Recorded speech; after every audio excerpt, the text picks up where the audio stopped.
Looking Forward Our Way podcast addresses today's critical issues affecting adults in Ohio. We focus on issues that affect our money and our neighborhoods. Our expert guests are here to provide the information and resources needed to address those challenges. We are looking forward our way. Hi, this is Brett. The Columbus Metropolitan Library is one of the many jewels in our city. Rated as one of the top libraries in the country, often coming in at number one. The library strives to inspire reading, share resources, and connect people, and its vision is to support a thriving community where wisdom prevails. Today, we're going to dive into the programs and services at the library that contribute to the success of our city and citizens. Let's welcome Benjamin Reid, Public Services Director for the library. Thanks, Benjamin. Thank you, Brett. Thank you, Carol. We're so glad that you could join us today. And as I told poor Benjamin on the phone, going on and on and on about how the library is my favorite place, but also the other favorite that I have that I keep telling our listeners is that I love numbers. So I'm going to give a little bit of information about the library. It's a respected resource in our region, not just for the number of books, movies, and magazines, but for the many resources that you make available to everyone, from our small children to our senior citizens. In case our listeners are not from Central Ohio or just didn't realize the impact of our library, I pulled these recent statistics. The library had approximately 4.9 million user visits.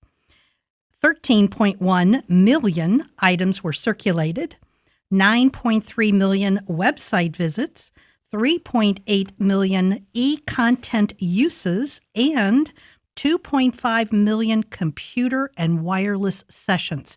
That is a lot of service that our Metro Library has provided our community. Huge. I think Angie probably has about 100, my wife has about 100,000 of those items circulated.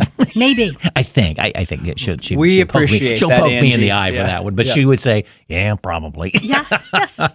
Well, and I'm closer to the Westerville Library, but now the Westerville Library is part of the bigger system. So I actually now have access to Columbus Library. I always had access to Columbus Library anyway because I had a card, but even through the Westerville Library, if I go to get something and it's not in Westerville, they'll pull it from Columbus or one of the other libraries. They joined the Central Library Consortium most recently. They Yes. were one of the last holdouts within the region. yeah. So really the Westerville's whole always a region is well holdout. connected now. The liquor libraries, though. It's all the L's. It's all the L's. I was an Otterbein student. I was there before there was liquor in downtown and uptown funny. Westerville. So Well, you know, if I can pause right there on these numbers, I want to put this in a little bit of perspective for your listeners, because you know we can share millions of uses and items, and it doesn't necessarily mean that much. So as we know, Columbus Metropolitan Library is a large urban library. Thank you for mentioning, often rated near the tops in the nation by some of these metrics. So we're pretty proud as we have been, all of us recovering from the COVID years in many ways, and knowing how that affected our society across the board.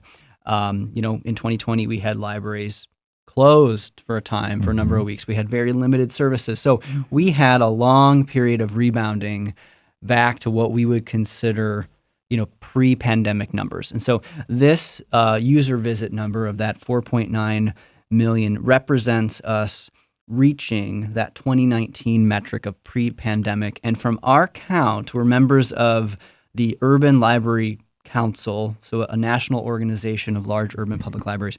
By our count, we're the first library in the country to reach pre-pandemic visit numbers. So we celebrated that. We're pretty proud of the support here in Central Ohio, and just understanding how much our customers do rely on these services. Well, that says a lot too, because you've gone through some revisions and some rebuilding of libraries during that time period too, right? So that has to take some numbers down because of access point, kind of, Yeah, it's interesting, maybe not down and up in some Yeah. different ways. That's why sometimes when we go back and look at year-over-year data, it's hard at times to look at that, knowing apples what branch to may be apples. being rebuilt or an additional one, whatever. Right, Yeah. but you're right. We've been in a major capital plan since that started in 2014. right. And we're still in that now. So some of those were built, during those slower pandemic years, and we continue to build. And so what often happens is a location may, if we're building on the same site,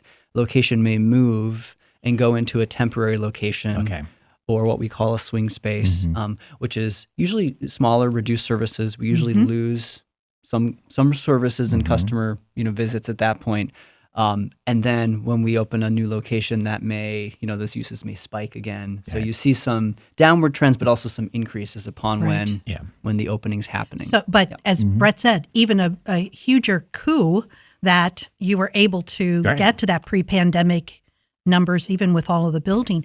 The other thing too, and we're not getting into levy issues in today's podcast, but the levy has always been incredibly successful here in Central Ohio. And that really is an indicator of the positive view and the services that the library gives. People know that this service is out there for them. And so they're willing to support that in any way they can. So that's I agree. Absolutely, which we are grateful for. Yeah. And you brought this up in our notes here, Carol. I didn't realize that the library was nearly as old as the city itself. I didn't know that. And so, after Columbus was founded in 1812, residents were quickly interested in establishing a public library, finally able to secure city funding to open the first location in 1873 with 1,500 books. That's doesn't wild. sound like a lot, but that was probably a lot of books back then. Exactly, yeah. And probably, hey, anybody got any books we could put together? Really. That's cool that it works. The main library was built in its current location, opened in 1907 with a donation from Andrew Carnegie, who had provided funding throughout the country to build library systems. Our library has grown from just one building now to 23 locations. Through all this growth, the library's main focus has been on community impact. Could you tell us how the library has helped to create, quote unquote, my library, supporting a thriving community through knowledge and learning? Yeah, that's a great question. So when we talk about my library, which is one of our strategies, we're really talking about how our library serves a diverse array of customer needs and in different spaces and places. So that may not be just checking out a book in a branch, but what's the web presence, right? What's the website like? How do we connect with this really growing area of usage with electronic content, ebooks, and especially digital audiobooks is our biggest area of growth. So understanding that as we went through the building plan, so rebuilding branches, we're building more meeting rooms where different community members can come in, can book space, book a study room. That continues to evolve the way that people are working and interacting with the library as a third space, right? So that's how we think of my library. God, I was going to say I've used the study to do a couple of things with the study rooms, and this is based on the Hilliard branch. It's always busy, and I'm trying to remember how many rooms they have. It goes. I'm not going to say it goes through the whole alphabet, but it's about halfway through the alphabet. I always forget how many rooms are available. It's like you've got to get on the calendar. You just can't walk in and assume a room is going to be open, which I think is great. I think it's utilized and from what I see when I go in, it's really used as such. Yeah, absolutely. Study or tutoring rooms and such. I think it's great. It's neat to see if you build it, it will be used. Even though I know studies were done, of course, but it's that when you have success that all those rooms are filled most of the time. That's a big happy smile. And I think, too, it really indicates that the library understands the needs of the community. And space is not something that many people have for meetings, community groups, whatever, but that the library has really gone over and above and beyond understanding what communities need, because each of those libraries in each community has its own sort of flavor and serving what that particular neighborhood is in need of. So as an aside, I sort of drive everybody crazy because I'm always looking at statistics and the history and throwing all that at bits and pieces. I did not know until I was a college student at Otterbein that Andrew Carnegie put money into libraries all over the country. The first Otterbein library was a Carnegie library, but they were real small. The fact that Columbus got money from Andrew Carnegie, they had to kind of like push him to put money into that new building because he normally did little tiny libraries in little tiny communities like Westerville was at the time. So the fact that he believed in what Columbus was doing and had proposed, and he actually put money in, I think, into it 3 times. From the history that I read online. So it really is, it shows that this library, this commitment to really public access of information is part of the birthplace that Columbus has been. Yeah. So kudos. That's great. So let's keep moving here. So our library has some incredible programs, but we first need to examine how it promotes reading. Library's goal is to inspire reading. It's a central component of the mission statement. Can you give us a little quick look at the importance of not only having books on the shelves, but the programs that support reading for kindergartners and 3rd grade readers and making sure they can pass those 3rd grade tests, and for high school students so that they can graduate? Absolutely. And you covered some of that right there. But, if you were to survey, all of your listeners, right, and asked, what is the library's brand? Most people would certainly still say books, right? And in the course of our conversation today, as we talk about life skills and workforce and other resources we provide, we're not going to talk about books that often, right? Or if we talk about some of the newer features that the community needs, technology needs, we may not talk about books that often. But it's really important to know that that is certainly a core service of what the library provides for the community, that's not going away, and in some ways is most important with our youngest customers and their families. So I want to break down our Young Minds strategy for you briefly. We focus on a couple different phases in a young person's life. So the first would be from birth to age 5, an incredibly important time of acquiring the skills to promote literacy later in life. There's this large focus on being ready for kindergarten, and that doesn't mean you're going to kindergarten, you're reading the novels, right? Reading picture books, but you are prepared to learn. So kids that start school that know their alphabet, that know their letter sounds, that have a broad array of vocabulary that they've seen in print and they've also heard from their caregivers. We support this through our story times. We have a series of Ready for K classes for 5-year-olds who are going to start kindergarten. So lots of messaging to parents on this is a pretty key time in life, and that really then flows right into when you start kindergarten for those first few years of elementary school, because there is that 3rd grade reading guarantee.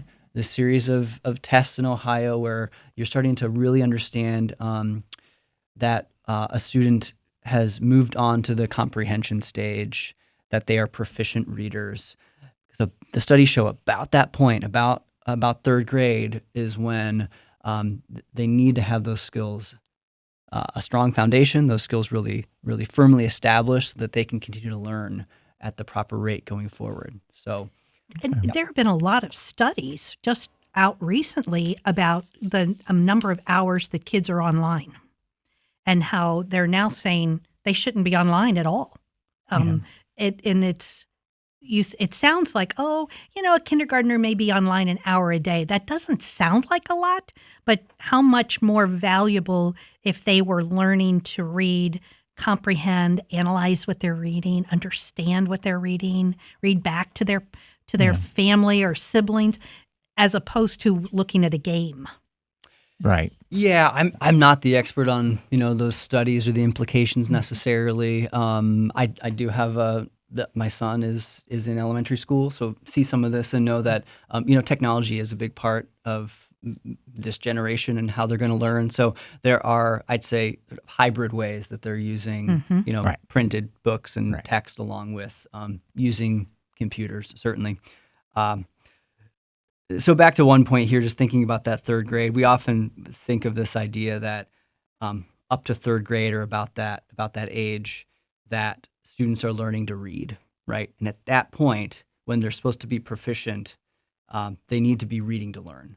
And you've got to make that transition at that time, or the studies are showing then there are setbacks going on. And that really leads up to that last age group, and that last goal for us is that making sure that high school students get through high school, that they get that diploma somehow, because that's still a major indicator for future success. Now, there are many different pathways after that these days. It's probably growing and changing even more quickly, whether that's traditional college or a trade or entrepreneur, right? Enlistment, lots of options there, but getting that diploma is still that key that unlocks that next step. Yeah, exactly. Yeah. Well, your role at the library as the public services director is to nurture the life skills programs. Life skills is an in-depth array of many resources to prepare residents for work as well as prepare them for life's challenges. We want to take a look at these various programs. Can you first focus on the important area of digital skills and equality of access? Certainly. So this is my area of work at the library. So this is what we're here to talk about today, right? Yeah. But I'm glad we did cover my library and Young Minds as our other two major strategies, and then life skills is our third leading strategy. So when we think of life skills, we think of a variety of services for adults and in some sort of need, usually, right? So split that work up into adult education, social services needs, workforce development, and then increasingly digital equity and digital inclusion needs. And what we find with digital inclusion is that there is some overlap with the rest of those areas of work, because you really these days need to have access to the internet, likely a high-speed connection, the right device for your need, and then the skills to apply that, right? To use that device and to use your internet connection. And it's almost as if it should be a utility, right? Like we need water, gas, electricity. We need high-speed internet. As opposed to an entertainment. In today's society, in the workplace, for social connection, not to downplay entertainment or social connection, but it's just needed to reduce barriers and put everyone on a level playing field. Well, I think even through, the COVID time period, it may be a good example of being that, we had the health professional access points. That's how you saw Telehealth. your doctor. Yeah, absolutely. And how was kids important. were in their car in the library's parking lot to pick up the Wi-Fi to do their homework because they didn't have internet access at home. Exactly. This challenge did not begin in 2020, but it made it spotlighted. The focus on it changed. How just the nature of that changing overnight for us. People can't go to school, can't go to work, can't go to the doctor. That became a major. And major I think that was hand in hand from what I heard, the conversation. Like, okay, this is what we were talking about. Right now, it's exacerbated, and as well as a huge spotlight on this is what we were talking about. Sure. Yeah. So at that time, in those those early days of March 2020, the library came together with MORPC and with the Columbus Foundation and just started talking about that problem. And early on, it was a group of a few partners, and they met early mornings kind of before their workday started. And that group grew and grew. And that group continues to operate as the Franklin County Digital Equity Coalition. It's a group of nonprofit, public sector, government, some private partners that we still meet almost every other Wednesday in the mornings and continue to work on this issue to say, if that, digital divide is the problem, right? That digital inclusion work, the tools that we can reach that goal of digital equity, and that we really need that in Franklin County for everybody as we continue to grow, as we want our industries and our workforce environment to grow, and we just want to, provide opportunities for all people in the county. So that has really led to maybe not brand new areas of work in the library. We've had, public computer labs for years and years. We've helped people with technology in the past, but I think what it's done is provided a bit of a different focus for us. So we've been very involved in this work for a number of years now, have employed a new type of position at the library called a digital navigator under a couple different grant programs, somebody who is singularly focused on helping people with those digital inclusion needs, high-speed internet at home, the right device for their need, acquiring the skills they need. We are working currently with partners, and at present time Smart Columbus here in town is really a project management lead around this work and is doing a great job of connecting partners. But we're currently running a program called Digital Skills Hub, which is which we love. It's a bit of like a learn and earn model. So in this case, a customer would take 10 hours of skills courses learning on a high-end Chromebook device, and upon completing the 10 hours, they keep that device for free.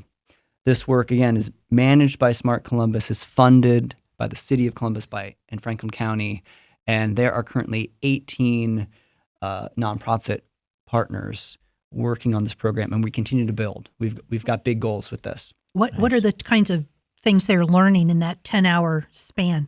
Sure. So because we're working with Chromebooks, they're primarily learning the Google suite of products. So they're learning the basics of the device they're on. They're learning the browser. They're learning the internet with Google, but then also focusing on those Google apps that they would most be likely to use. So the Google Docs and the Sheets and the Google Slides and these things that are good for personal use, but also can be applied to business use as well. Sure. What we love about this program is again, 10 hours goes by pretty quickly, but on that final day of the class, all of the participants do what we call a final showcase, and they have to apply something that they learned and then demonstrate it for their cohort. And these are not large classes, 10 to 15 people at times, sometimes a little bit smaller.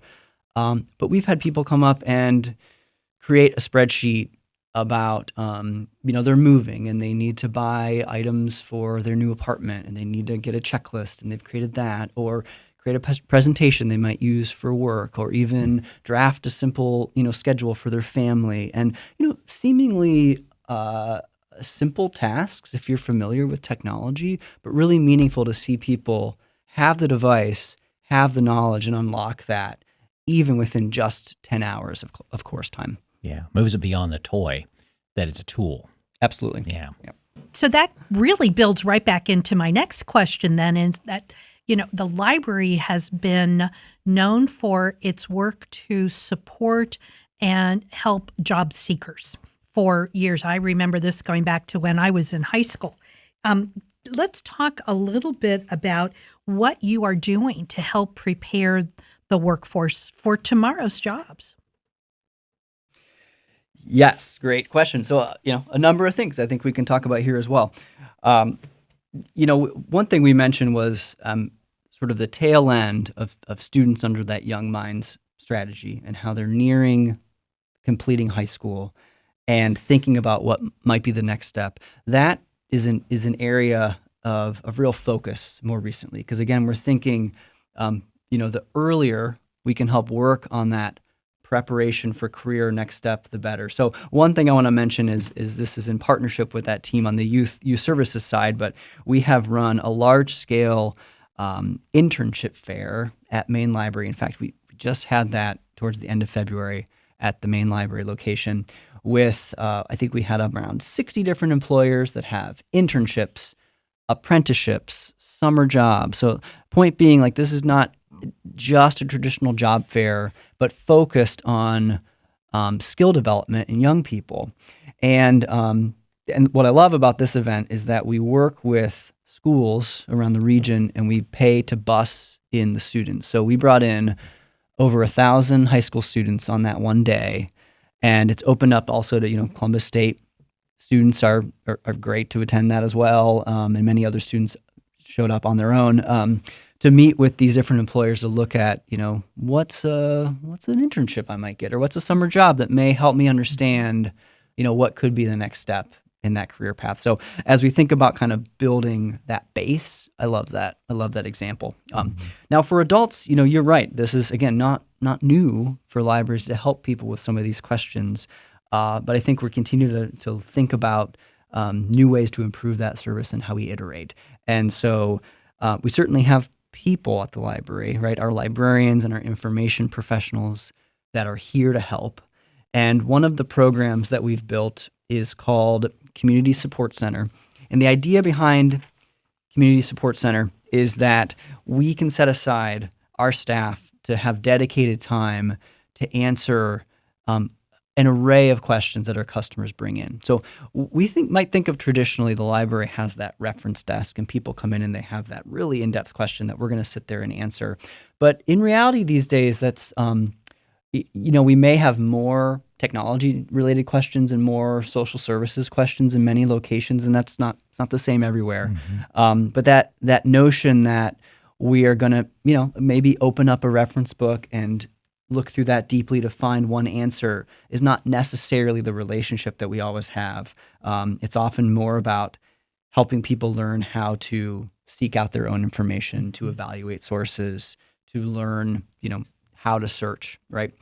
So in our community support center, that is space that we have and time that we provide to address trickier social services questions, longer, technology-related questions, and certainly these questions that, traditionally people bring in to say, I need a job, I don't have a resume, where do I start? Because that's not a quick interaction necessarily. Right. It's not something that we're going to finish in Or a 10 should minute. it be? Or should it be, right. So we want to Honestly. set aside that time.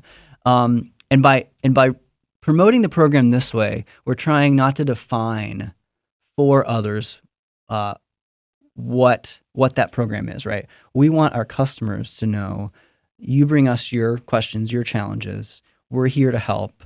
We're here to support you, and we'll do our best to get you to the next step, right, as you walk out the door. Good. Okay. So there are programs that you have that are key to particular populations, though. Also, not everybody is going to come to you English speaking. We know that digital background may be non-existent. So there are some other kinds of things that are going on, though, too, in that job help realm to get people up to speed. Right. And we can sidebar here, I think, on English language learning as another key area of work. But I'll continue a little bit more. So I think also we'll talk about partnerships a little bit more as well later. So I want to mention, so we talk about our staff, our people, helping people in the library, our customers be able to bring their questions. I mention all this, and I want to be sure not to, give, specific locations or times for your listeners. Right. It's going to be great for people to go to columbuslibrary.org to look at the events box and to search for some of these resources, and they can do that by program name or by subject. And at their favorite location, right? At their neighboring location. Because it will vary. It will vary, because right? the libraries are customized and, to a certain degree. And things to change. To the neighborhood they are in. Right. Sure. From today to when a listener may hear this, like some of these schedules may have changed. Right. But there's a really great resource I want to talk about that is online and available to library card holders that they can access anywhere, not just the library, but also from home. So a few things. We have a resource from a company called BrainFuse called Job Now. And you can think of Job Now as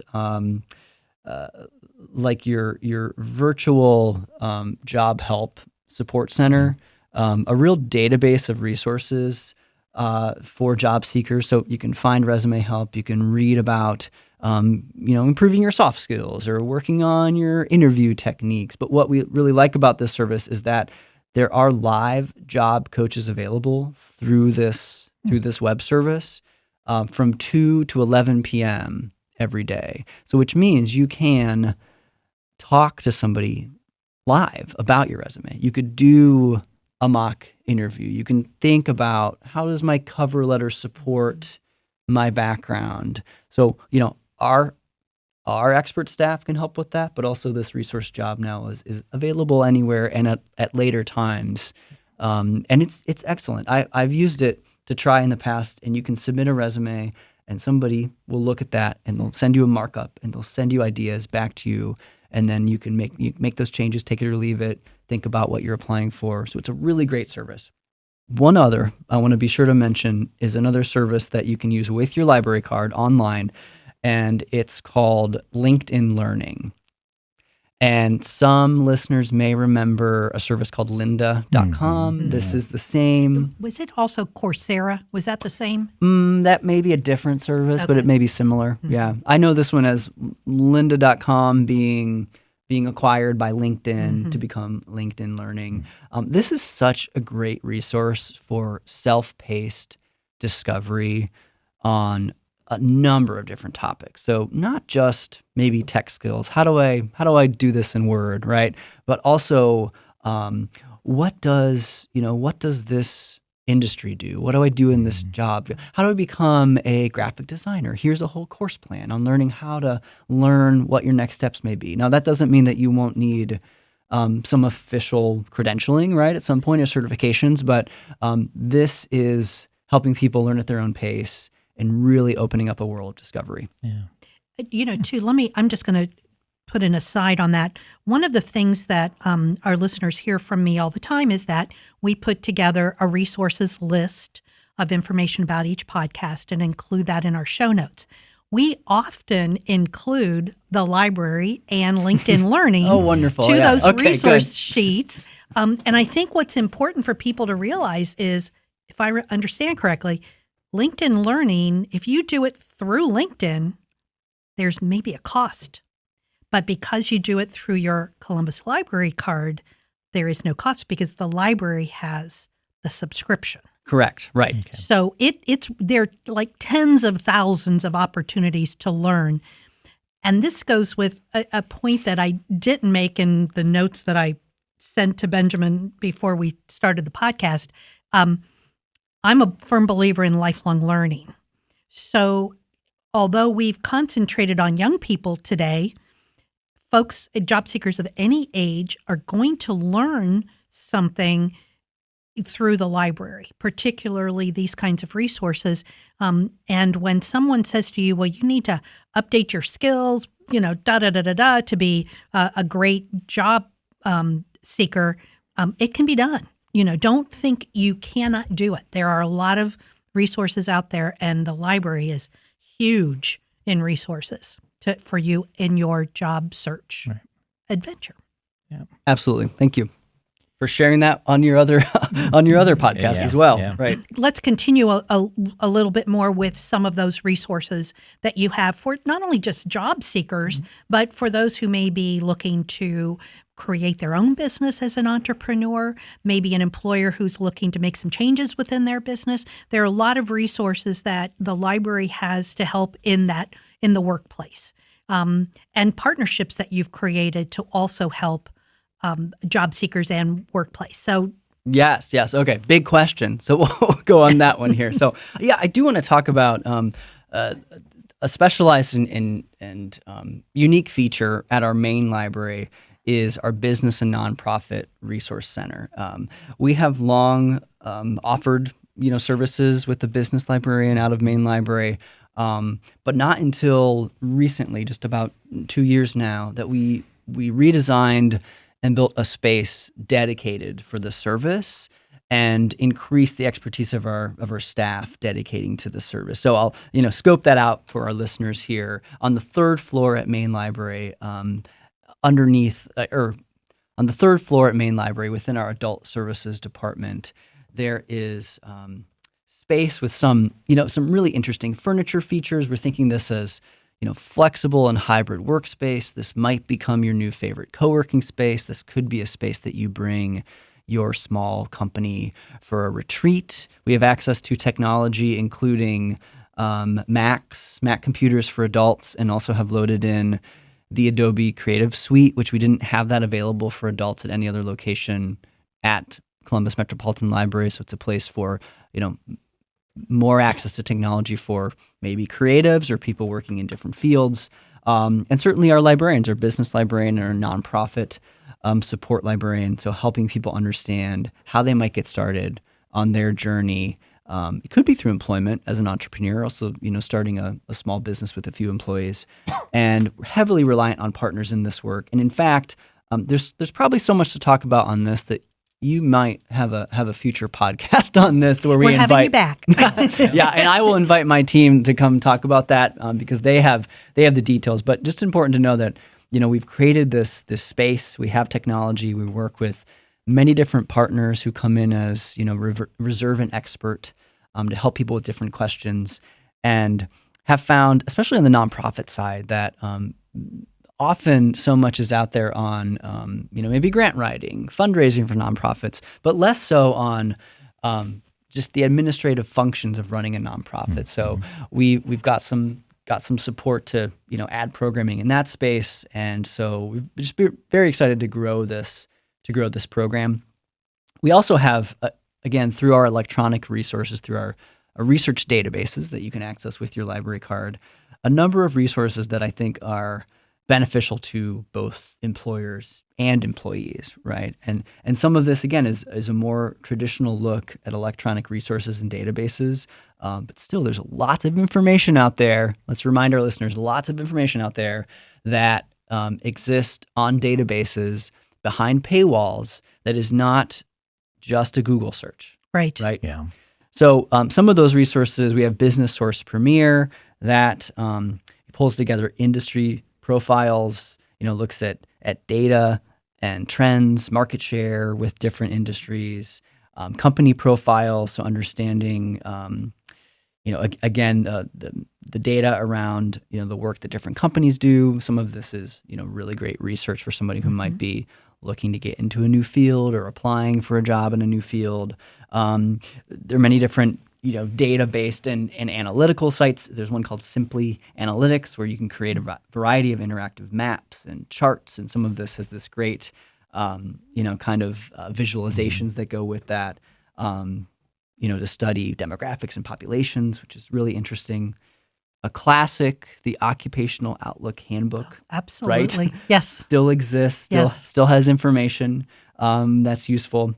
And I've already mentioned LinkedIn Learning for the library that it just opens up a whole world. With your database situation, do you have support to be able to, I can go in, take a look at the data, log in, and that sort of thing, but to help me understand what I'm looking at, to formulate it, and to pull information out that's actually useful in what I'm looking for? Yeah, those are great questions for our librarians and information I'm assuming you professionals. do, but to me, it's like, okay, I can go and look, but if I don't know what I'm looking for and what am I looking at and how does this all come together, it is information, but it's that I don't know what all this means, or even to really find what I want.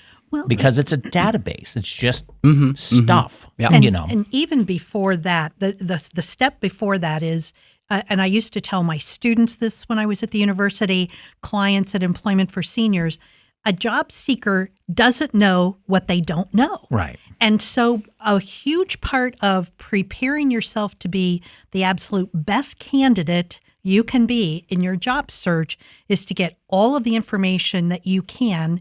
And here at the Columbus Library is an incredible first step. And you're going to have a lot of steps after that, and you're going to do lots and lots of things to make yourself that better candidate. It isn't just a resume. It isn't just a cover letter. There are decisions you need to make in your job search that this can get you to. And it may be your first job. It may be trying to succeed in your career, or looking at something completely different, or looking to step outside of the workforce and create your own. Lots of different pieces, right. But there is information for people. And the librarians you're going through training to help people, and you want to help people. So it's really a win-win situation for everybody to utilize these services. That's why we're there. Yeah. We want to make you all really busy. Right. Exactly. We want to be really busy, here to help with open to all, right, with these free services at the library. That's what we do. It's a pretty amazing concept, I think, when you think about it. Sure. Oh, absolutely. Yeah. Well, one goal of the library is to share information on resources and to connect people. We've already mentioned several partnerships the library has with local nonprofits and other organizations. Now, how does that networking and information sharing provide even more successful outcomes to residents and library patrons? Sure. Well, I think what's so great about the partnerships is that we can rely on the expertise where it is in the community. And so when you think about the library, the public library, and I'd say librarians and informational professionals, what we are great at is being generalists in some ways, right? Knowing just enough about many, many topics to make a difference and to point people in the next direction, as we were just mentioning. So when we work with partners who have a deeper level of expertise, we can make these direct referrals or warm handoffs where somebody really needs that next step. So a number of partners we work with, but Ohio Means Jobs is one. Legal Aid of Southeastern and Central Ohio we bring in. We've been adding resources that I would classify as reentry resources, or those for the justice impacted, although it's really for anybody who might have certain barriers to access. So we held a larger scale record sealing and expungement clinic at the library last year, a license reinstatement clinic with partners from the county. We currently are offering a monthly, we call it a tap-in center at branches. Again, partners from the courts and from the DMV, and the whole purpose is of the tap-in center is to clear bench warrants. And this is all about, whether it's sealing a record, getting a CQE for somebody clearing a bench warrant, getting someone a driver's license in good standing. You might think that this is adjacent to workforce, but it's not. These are real barriers that keep people from full employment. And again, as we think about prosperity, right, in a region, and that big vision of that thriving community where wisdom prevails, then these services feel necessary. Absolutely. Well, and I think too that our audience, we've been talking about job seeking over the past few years in an economy where there were more jobs than people looking for jobs. That's probably changing going into 2025 for a lot of reasons, but it's every job seeker needs to do everything they can to make sure that their journey through this searching process is smooth. And these are all the bits and pieces that need to happen so that you can get on the right path for your search. Yeah. It's not, it's not that an employer won't hire you. Don't make it so an employer can't hire you. They want to hire you. They want good people. They want folks with great skills or ability to learn those skills, but make it so that they can hire you. So, yes, and our population that has had those legal barriers have needed this help for a long time. Mm-hmm. Right. You are correct. It's been an environment the last few years of a competitive market, a strong labor market, record low unemployment levels in Franklin County. And so I won't prognosticate on that, but we'll see, right? The future never stays the same, right? It never you're does. right to exactly. be prepared, for what may come next. And I think the other thing we're thinking about to get ahead of some of the changes in our region is to work with partners like Columbus State Community College to think about, again, how do we prepare people to be ready for the big changes that we think are coming, and positive changes, right? Mm-hmm. So Columbus State is really focused on high-tech and advanced manufacturing, right? That could apply to a future job with an Intel, right? Or to other companies that are coming to Central Ohio. Or the 45 primary suppliers that are going to take care of Intel. Right. Audience, don't forget, we did a podcast with the workforce development folks at Columbus State. So good. We'll point you back to that too. It's a lot of good information. Good. Yeah. We know from Columbus State that biopharma, especially with Ohio State, that's growing. We work with our partners with Goodwill Columbus, and they are doing training both on learning like IT level, tech support skills, but also in the healthcare field. And if you just drive around any highway in Columbus, you will see major growth in healthcare. Again, again, I will not say I'm the expert on this, but if you're just to look around at the Capitol building, you would say, I think healthcare is a strong bet for future growth. Oh, for sure. Well, Right. and people are honing in on these huge mega database farms that we're doing, but there aren't that many jobs in those farms, but there are a ton of jobs building them.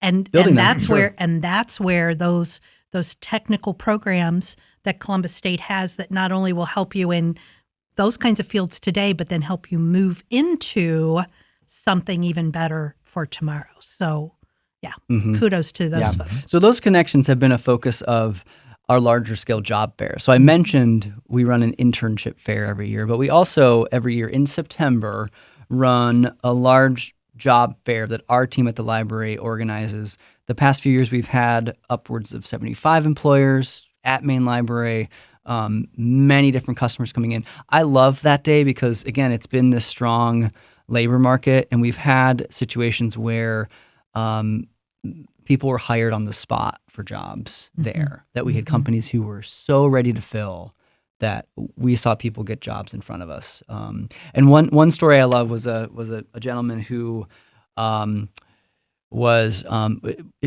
a new American and had credentials in the country where he lived, but as we know, in the U.S., those credentials don't always follow. Right. And so he was looking for a job in a medical field because he was a doctor, couldn't work as a doctor here. And through this job fair, though, found a company that was adjacent to that was in the pharmaceutical field and was hired from that. And I just loved hearing and sharing that story. And again, is that the equivalent job for this gentleman's education skill level? No, it's not. But is that a foot in the door to gainful employment within his field? Yes. And that was a really special moment to share. Wonderful. So I think when we talk about, preparing people for the workforce, as an earlier question, we talked about, sort of the hard and soft skills of how to look for jobs, how to apply for jobs. We talked about growing someone's digital skills. We talked about even, supporting someone's social services needs and reducing barriers. And so another key focus for us, especially in Central Ohio, where we are so diverse, is supporting people who are learning English and improving their English. And so we work with a variety of partners and offer English as a second language or as an additional language, right? Sometimes people can speak multiple languages, so we don't want to pigeonhole them there. And also our staff help as well. We run a program called English Conversation Tables, a little bit more informal, drop in, no registration. We are finding that we're just really building community through that event, and just really appreciate the time spent with our customers as they, are gaining, different skill sets. Right. I remember talking to somebody at the library at one point where it wasn't where the women who were here trying to help their children, but because their English was limited, they weren't able to help their children with their schoolwork, and how important that is. So it's not just to put somebody into the workforce, but it's also to help stabilize families. Yeah. Oh, sure. Absolutely. There are many different stories out there, as we know. We love to see that dynamic at times in our school help centers that we have in every location during after school hours, where we're not there to do one-on-one tutoring, but we have a space where students can come in and get any type of help they may need, where we can offer some direction, and certainly see that dynamic of families that are looking for different levels of support. Wonderful. This has been terrific. And as I'm the fan of the year here with the library. When I first contacted Benjamin, I said, I've been looking for somebody to come and talk to us for so long. We are so lucky in Central Ohio to have incredible resources. I gave a shout out to the Westerville Library. I also have to give a shout out to the Sunbury Library. Those folks are phenomenal up there. I kind of live between the two, and they are just amazing and so gracious. But also, like the Westerville Library, I remember when we first got tablets I couldn't figure out how to make this thing work and how to get books on my tablet. So I went to the Westerville Library, and they had a rental librarian program. So I rented a librarian for an hour, and she walked me through all those bits and pieces. These are resources that can make our life so much better. And thank you to you and your colleagues and your administrators, everybody who has made the Columbus Library an incredible place. Thank you for joining us today.